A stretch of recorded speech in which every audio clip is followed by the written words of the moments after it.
When fans are asked to name a few of the most thrilling and entertaining races in Formula One history and the circuits in which they were in, Suzuka will surely be among the majority of the answers. Over a number of seasons, it had played the role of the title-deciding race with its position in the latter part of the F1 calendar. Now it has been shifted to a new position under F1's regionalisation efforts, and the Japanese Grand Prix will be the fourth event in the 2024 season. However, its thrilling nature is expected to remain the same. Welcome back to Total F1. This is our pre-race analysis as usual, but before we proceed, hit the subscribe button and smash the bell icon for more exciting updates. The roots of the Grand Prix racing in Japan extends to 1963, when a sports car racing event was held at Suzuka. However, the Japanese Grand Prix became part of the F1 calendar for the first time in 1976, when the series visited the Fuji Speedway. The event was held for the second time in the same venue in 1977, and since then, the Japanese Grand Prix disappeared from the F1 calendar for 1 decade. Once again, this event was included in the 1987 F1 calendar, shifting the venue from Fuji to Suzuka. Since then, the event was held there till 2006. After redesigning the Fuji International Circuit, the Japanese Grand Prix was shifted back to the Fuji Speedway in 2007, but the race organisers decided to bring it back to the iconic Suzuka International Circuit once again in 2009. Apart from COVID-19 affecting 2020 and the 2021 editions, the Grand Prix was held there continuously.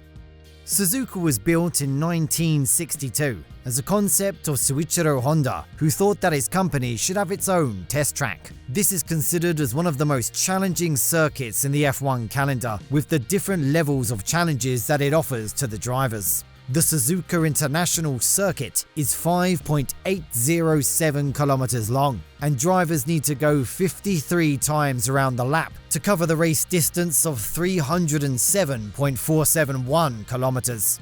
Currently, the lap record of the circuit is held by Lewis Hamilton after setting a lap time of 1 minute 30.983 seconds during the 2019 edition of the championship.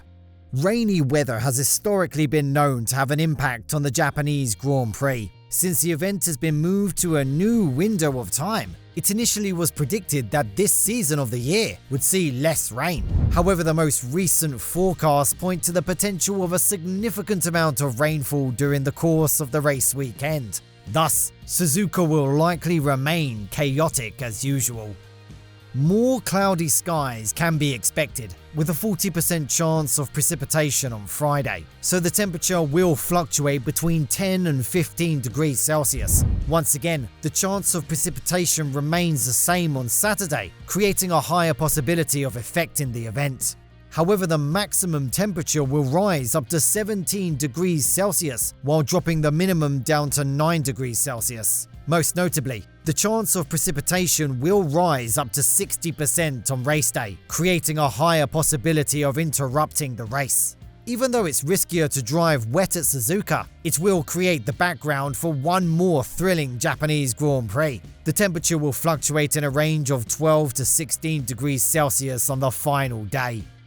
When talking about the tyre strategies at Suzuka on race day, teams prefer to go for two-stop strategies, with the relatively higher tyre degradation rates at Suzuka. In all the popular strategies under dry conditions, starting with softs can be seen as a common practice. In the most effective strategy, drivers start with softs and then switch to mediums on the window between lap 15 and 21. Once again, drivers should switch into softs during laps 31 and 38 to complete some quick laps in the latter part of the race.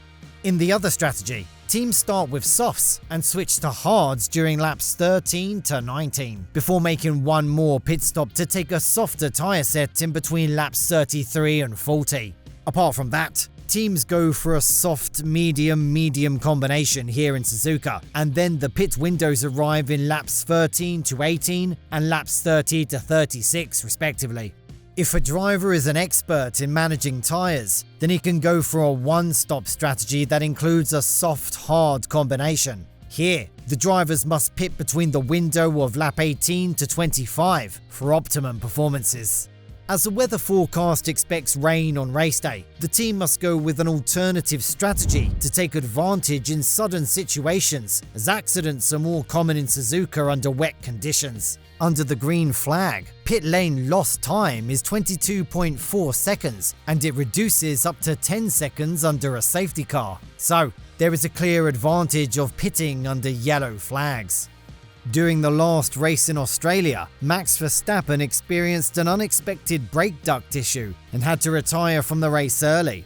After that, Carlos Sainz took the race lead and converted that into a victory, becoming the only driver to win a Grand Prix event except Max Verstappen since the 2023 Azerbaijan Grand Prix. Since the beginning of the free practice session in Australia, Ferrari drivers demonstrated a good pace, which can challenge the Red Bull team, who's been dominating the sport over the last 3 years. It's hard to go for a better comparison between the challengers of the two teams, as they didn't get an opportunity to compete directly against each other during the last race, due to Verstappen's retirement and Checo's grid penalty. So, this is the first time that the upgraded Ferrari is going for a direct battle against RB20, and with that reason, the Suzuka circuit will get the opportunity to stage one more memorable F1 race. Despite that brake issue in the last race, Red Bull still possesses the fastest car, and Verstappen still has the best chance to win the Japanese Grand Prix. However, we shouldn't neglect the two Ferrari drivers, as both are very dangerous in an equally competitive car. But we can't forget that the event was totally dominated by Max Verstappen in the last 2 editions, and he is a consistent performer here. Before Verstappen, Lewis Hamilton also dominated this circuit, recording victories multiple times. Unfortunately, now he is not in a competitive car that can challenge for victories. What do you think about the outcome of the 2024 Japanese Grand Prix, which is expected to be a rain-affected race? Share your thoughts in the comments section below. Thank you for watching the video. If you enjoyed the video, subscribe to the channel to get more exciting Formula 1 news. See you in the next video, guys. Goodbye.